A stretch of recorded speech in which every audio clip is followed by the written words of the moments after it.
फरेब की अगर संभावना कहीं दिखी, आहट भी दिखी, स्मरण रहे पूरे देश में शक्ति सिंह यादव उदाहरण बन गए थे। इंडिया अलायंस ने प्रेस कॉन्फ्रेंस किया है। आपको बता दें कि मनोज झा उस प्रेस कॉन्फ्रेंस को संबोधित करते हुए बता रहे हैं कि जब तक बैलेट पेपर की पूरी प्रक्रिया ना हो, जब तक जो कैंडिडेट है वो सेटिस्फाई ना हो, तब तक दूसरी प्रक्रिया को शुरू नहीं करना है। तो ये देखिए पहले मनोज झा किस प्रकार से अपनी बातों को रख रहे हैं कि 1 तारीख से हमने खर्च का तमाशा देखा, जिसे लोग एग्जिट पोल के नाम से जानते हैं। एग्जिट पोल आप सब मुझसे ज्यादा बिहार को जानते हैं। बिहार में ये एग्जिट पोल सक्सेस से ज्यादा फेलियर हुआ। मैं नाम नहीं लूंगा एग्जिट पोल करने वालों का, इसलिए कि बड़ा पैसा लगता है, पीएमओ तक दिलचस्पी लेता है। दिलचस्पी ही क्यों लेता है, पैसे से भी मदद करता है। और जाहिर है खर्च का ये उत्सव अगर किसी ने तय किया है तो उसको मुबारक, क्योंकि इससे बाजार भी जुड़ा हुआ है। कुछ लोगों ने इस नकली एग्जिट पोल के नाम पर करोड़ों अरबों कमा लिए होंगे। उनकी कमाई से हमारा कोई विरोध नहीं है, आप प्रसन्न रहिए।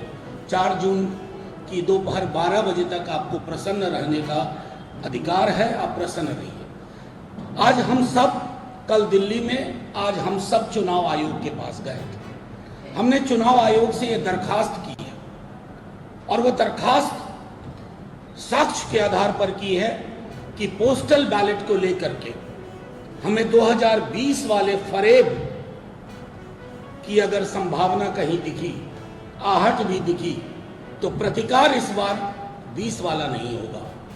प्रतिकार उसी अंदाज में होगा और ऐसा होगा जिसके पीछे बिहार की जनता खड़ी होगी हमारे साथ, क्योंकि पोस्टल बैलेट बड़ी संख्या में आया है। और आप सब जानते हैं पोस्टल बैलेट किनका होता है। वो उनका होता है जो बदलाव महसूस कर पाते हैं या बदलाव चाहते हैं।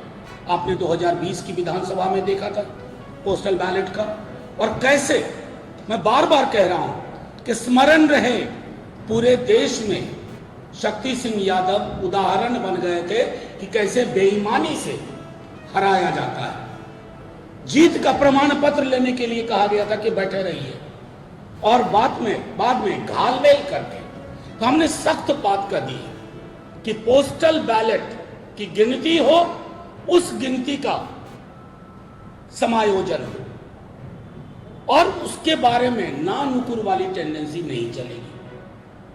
हर चरण की मतगणना के बाद जब तक वो सारे कैंडिडेट को सेटिस्फाई ना कर पाए, अब मैं दोबारा दोहरा रहा हूं, हर चरण की, मान लीजिए किसी क्षेत्र में 22 राउंड होना है, 1 राउंड मतगणना हुई, सारे कैंडिडेट के आंकड़े जब तक अपलोड ना हो जाए, सबकी संतुष्टि से ना हो जाए, तब तक दूसरे चरण की मतगणना में प्रवेश नहीं करना है। फिर दूसरा चरण हो जाए और उसी प्रक्रिया के अधीन हो तो फिर तीसरे चरण में जाना है। कहीं भी 17C फॉर्म आप सब जानते हैं, कई कैंडिडेट्स को 17C फॉर्म नहीं दिया गया। ये बात हमने चुनाव आयोग में भी कही है कि नहीं दिया गया 17C। ये महत्वपूर्ण आंकड़ा होता है कि उस बूथ पर चुनाव की समाप्ति के पश्चात कितने वोट पड़े और उस पर सबके हस्ताक्षर होते हैं। उससे ज्यादा प्रामाणिक कुछ भी नहीं होता है। अगर वो प्रामाणिक दस्तावेज उपलब्ध नहीं कराया गया है हजारों बूथों पर, तो जब मतगणना शुरू हो, स्ट्रांग रूम से कंट्रोल यूनिट और बैलेट यूनिट को बाहर लाया जाए। या तो आप उसकी तस्वीर खींचने की इजाजत दीजिए, या उस वक्त आप वो फॉर्म प्रपत्र मुहैया कराइए। तो आपने सुना आरजेडी सांसद मनोज झा को किस प्रकार से अपनी बातों को रख रहे हैं। उनको साफ तौर पर कहना है कि पिछली बार की तरह अगर कुछ हुआ तो इस बार पूरी बिहार की जनता सड़कों पे होगी, हमारे साथ होगी और हमारा समर्थन करेगी।